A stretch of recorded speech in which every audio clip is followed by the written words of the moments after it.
Hello friends, Nifty analysis വീഡിയോയിലേക്ക് എല്ലാവർക്കും സ്വാഗതം. ആന്ത്രോപിക് എയും ഗ്ലോബൽ ടെൻഷനുമൊക്കെ വളരെ സംഭവബഹുലമായ ഒരാഴ്ചയാണ് കടന്നുപോയത്.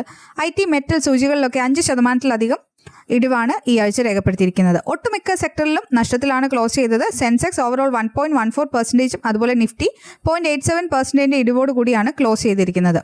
സെക്ടർ വൈസ് നോക്കുമ്പോൾ നേട്ടത്തിൽ ക്ലോസ് ചെയ്തത് ഓട്ടോ സെക്ടർ, അതുപോലെ ഫിനാൻഷ്യൽ സർവീസസ്, PSU ബാങ്ക് തുടങ്ങിയവയൊക്കെയാണ്. നഷ്ടം രേഖപ്പെടുത്തിയ സെക്ടേഴ്സിൽ പ്രധാനമായിട്ട് വരുന്നത് IT സെക്ടർ, മെറ്റൽ സെക്ടർ, അതുപോലെ റിയാലിറ്റി സെക്ടർ തുടങ്ങിയവയാണ്. ഇനി നമുക്ക് സ്റ്റോക്ക് റിലേറ്റഡ് ആയിട്ടുള്ള ന്യൂസ് നോക്കാം. ഏകദേശം 1000-ലധികം കമ്പനീസിൻ്റെ Q3 റിസൾട്ട്സ് വരികയുണ്ടായി. അതിൽ തന്നെ ഈ ആഴ്ച വന്നതിൽ BSE, Mahindra and Mahindra, Titan, Mamaearth, Eicher Motors, Apollo Hospital, Lenskart, SBI, Hindustan Aeronautics, Tata Steel, Bajaj Finserv, LIC തുടങ്ങിയവയൊക്കെയാണ് വളരെ മികച്ച റിസൾട്ട്സ് കാഴ്ചവെച്ചിരിക്കുന്നത്. പക്ഷേ മെറ്റൽ സെക്ടറിൽ ഹിൻഡാൽകോ, കോൾ ഇന്ത്യ പോലെയുള്ള കമ്പനീസിൻ്റെ റിസൾട്ട്സ് ഈ വീക്ക് വന്നു. പക്ഷേ പ്രതീക്ഷിച്ച പോലെ അത്ര നല്ല റിസൾട്ട്സ് അല്ല ഉണ്ടായിരിക്കുന്നത്. ഇത് മെറ്റൽ സെക്ടറിൽ ഒരു പ്രോഫിറ്റ് ബുക്കിങ്ങിന് കാരണമായിട്ടുണ്ട്. ഇനി ഈ ആഴ്ച ഏറ്റവും കൂടുതൽ മാർക്കറ്റിൽ ഡിസ്കസ് ചെയ്തത് IT സെക്ടറിനെ പറ്റി തന്നെയായിരുന്നു. IT സെക്ടറിൽ ഒരു വീക്ക്ലി ബേസിസിൽ നോക്കുവാണെങ്കിൽ മോർ ദാൻ 8% നഷ്ടത്തിലാണ് ക്ലോസ് ചെയ്തിരിക്കുന്നത്. ഇതിൻ്റെ റീസൺ എന്ന് പറയുന്നത് ആന്ത്രോപിക് AI ന്യൂസ് തന്നെയായിരുന്നു. ഇനി ഇതിനെപ്പറ്റി നമുക്കൊന്ന് വിശദമായിട്ട് നോക്കാം. കോമൺ ആയിട്ട് അറിയാവുന്ന ഒരു AI ടൂളാണ് ചാറ്റ് ബോട്ട്. അതുണ്ടാക്കിയ കമ്പനിയാണ് OpenAI.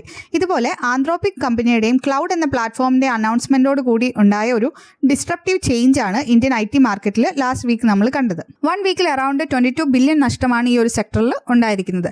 Infosys, TCS, Wipro, tech Mahindra തുടങ്ങിയ ടെക് ജയൻസിൻ്റെ എല്ലാം ഷെയർസിൽ ഹെവി സെല്ലിംഗ് ആണ് കാണാൻ സാധിച്ചത്. നിഫ്റ്റി IT ഇൻഡെക്സിൽ മാത്രം 8% കറക്ഷനാണ് ഉണ്ടായതെന്ന് പറഞ്ഞു. ഇനി എന്താണ് ഈ ആന്ത്രോപിക് AI ഇഷ്യൂ എന്ന് നമുക്ക് നോക്കാം. US ബേസ്ഡ് ആയിട്ടുള്ള ഈ AI ആന്ത്രോപിക് കമ്പനി അവരുടെ അഡ്വാൻസ് AI മോഡ്യൂള് ലോഞ്ച് ചെയ്യുന്നു. ഈ ഒരു ന്യൂസ് വന്നതിനെ തുടർന്നാണ് ഗ്ലോബൽ മാർക്കറ്റിലും അതുപോലെ ഇന്ത്യൻ മാർക്കറ്റിലും IT ഇൻഡസ്ട്രീസിലും ഇത്ര വലിയൊരു കറക്ഷൻ വന്നിരിക്കുന്നത്. ഇനി അവർ ഈ ലോഞ്ച് ചെയ്യുന്ന പുതിയ AI മോഡ്യൂളിനെ അവർ ക്ലൗഡ് പ്ലാറ്റ്ഫോം എന്നാണ് നെയിം ചെയ്തത്. എന്നാൽ OpenAIയുടെ ചാറ്റ് ബോട്ട് പോലെ ഇത് വെറും ഒരു ചാറ്റ് ബോട്ട് അല്ല. പകരം കോംപ്ലക്സ് കോഡിങ്, ഡേറ്റ അനലറ്റിക്സ്, അതുപോലെ ലീഗൽ ഡോക്യുമെൻറ്റ് പ്രോസസ്സിങ് ഒക്കെ ചെയ്യാൻ കപ്പാസിറ്റി ഉള്ള ടൂൾ അല്ലെങ്കിൽ പ്ലാറ്റ്ഫോമായിട്ടാണ് അവരിതിനെ ഡെവലപ്പ് ചെയ്തിരിക്കുന്നത്. അപ്പോൾ അങ്ങനെ കംപ്ലീറ്റ് വർക്ക് ഫ്ലോ ഓട്ടോമേഷനാണ് അവർ ഇതിലൂടെ ഓഫർ ചെയ്യുന്നത്. അപ്പോൾ ഇതിലെ ആക്ച്വൽ റിസ്ക് എന്താണെന്ന് വെച്ചാൽ നമുക്ക് അറിയാം, കോഡിങ്, അനലറ്റിക്സ്, ഡോക്യുമെൻറ്റേഷൻ ഇതിനൊക്കെയാണ് പ്രധാനമായിട്ടും US, യൂറോപ്പ് കമ്പനികൾ ഇന്ത്യൻ IT കമ്പനീസിലെ ഔട്ട്സോഴ്സ് ചെയ്യുന്നത്. സോ ഇങ്ങനെ ഒരു AI പ്ലാറ്റ്ഫോം വരുമ്പോൾ തീർച്ചയായിട്ടും അത് എംപ്ലോയബിലിറ്റിയും അതുപോലെ പ്രോഫിറ്റബിലിറ്റിയും IT കമ്പനികളുടെ ഗ്രോത്തിനെയും ഒക്കെ സാരമായി ബാധിക്കാൻ സാധ്യതയുണ്ട്. ഇതാണ് IT സെക്ടറിൽ ഇത്രയും സ്ട്രോങ് ആയിട്ടുള്ള ഒരു പാനിക് സെല്ലിംഗ് ഉണ്ടാവാൻ കാരണം. ഇനി ഇതിൻ്റെ ലോങ് ടൈം ഇമ്പാക്റ്റ് എന്താണെന്ന് ചോദിച്ചാൽ ഇപ്പം നമുക്കത് പ്രഡിക്റ്റ് ചെയ്യാൻ പറ്റില്ല എങ്കിലും ഇത് traditional outsourcing business model follow ചെയ്യുന്ന കമ്പനീസിന് ഒരു വലിയ ചലഞ്ചാണെന്നുള്ള കാര്യത്തിൽ സംശയമില്ല. പക്ഷേ ഇവിടെ നമ്മൾ മനസ്സിലാക്കേണ്ട കാര്യം AI ഇപ്പം ഇന്ത്യൻ മാർക്കറ്റിന് IT സെക്ടറിനൊരു ചലഞ്ചാണെന്ന് പറയുമ്പോഴും ഇത് വലിയൊരു ഓപ്പർച്യൂണിറ്റി കൂടിയാണ്.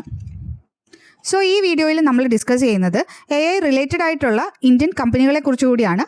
ഈ കുറേ കമ്പനീസ് ഉണ്ട്, അതിൽ പ്രധാനപ്പെട്ട 3 കമ്പനീസാണ് ഈ ഒരു വീഡിയോയിൽ നമ്മൾ ഡിസ്കസ് ചെയ്യുന്നത്. തുടർന്നുള്ള വീഡിയോയിൽ ബാക്കി കമ്പനീസിൻ്റെ ഡീറ്റെയിൽ ആയിട്ട് ഉള്ള വീഡിയോ നമുക്ക് ചെയ്യാം. ഇതിൽ ഏറ്റവും മെയിൻ ആയിട്ടുള്ള AI കമ്പനീസ് എന്ന് പറയുന്നത് ഫസ്റ്റ് വൺ പെർസിസ്റ്റൻറ്റ് സിസ്റ്റംസ് ആണ്. ഗ്ലോബൽ ടെക് കമ്പനിയാണിത്. പ്രത്യേകിച്ച് AI എഞ്ചിനീയറിംഗ്, അതുപോലെ ക്ലൗഡ് സർവീസസ് ഇതിലൊക്കെയാണ് ഇവർ കോൺസെൻട്രേറ്റ് ചെയ്യുന്നത്. ഇനി ഇതിൻ്റെ 5-year റിട്ടേൺ നോക്കുകയാണെങ്കിൽ ഓൾമോസ്റ്റ് 1000% ആണ്. അതുപോലെ ROE എന്ന് പറയുന്നത് 24.5% ആണ്. ഇനി സെക്കൻഡ് ഇമ്പോർട്ടൻറ്റ് കമ്പനി എന്ന് പറയുന്നത് സാക്സോഫ്റ്റ് ആണ്. AI automation, analytics, cloud infrastructure services തുടങ്ങിയവയാണ് ഇവരുടെ പ്രധാന ബിസിനസ് മേഖല. ഇനി നെക്സ്റ്റ് വൺ എന്ന് പറയുന്നത് ടാറ്റ LXC ആണ്. IoT, ക്ലൗഡ് മൊബിലിറ്റി, അതുപോലെ AI സൊല്യൂഷൻ തുടങ്ങിയവയിലൊക്കെ എക്സ്പേർട്ട് ആയിട്ടുള്ള ഒരു കമ്പനിയാണ് ടാറ്റ LXC. അപ്പോൾ ഈ കമ്പനികളെയൊക്കെ നിങ്ങൾക്ക് നിങ്ങളുടെ വാച്ച് ലിസ്റ്റിലേക്ക് ആഡ് ചെയ്യാവുന്നതാണ്.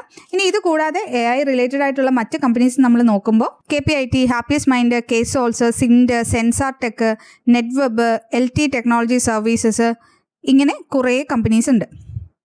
പക്ഷേ ഇപ്പം ഇമ്മീഡിയറ്റ് ആയിട്ട് ഒരു ഗ്രോത്ത് അല്ലെങ്കിലും ലോങ് ടേം പെർസ്പെക്റ്റീവിൽ നോക്കുമ്പോൾ ഈ കമ്പനീസൊക്കെ വളരെ നല്ല ഗ്രോത്ത് നമുക്ക് എക്സ്പെക്റ്റ് ചെയ്യാവുന്നതാണ്. സോ നിങ്ങൾക്ക് നിങ്ങളുടെ വാച്ച് ലിസ്റ്റിലേക്ക് ഈ കമ്പനീസിനെ ആഡ് ചെയ്യാവുന്നതാണ്.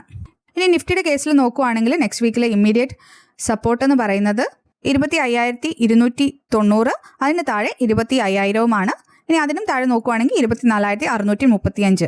അപ്സൈഡിൽ ഇമ്മീഡിയറ്റ് റെസിസ്റ്റൻസ് എന്ന് പറയുന്നത് 25,900 അതിന് മുകളിൽ 26,350 സോ നിങ്ങൾ ഈ ചാനൽ ആദ്യമായാണ് കാണുന്നതെങ്കിൽ ഇതുപോലെയുള്ള കൂടുതൽ വീഡിയോകൾക്കായി ഇപ്പോൾ തന്നെ ഫോളോ ചെയ്യൂ. താങ്ക്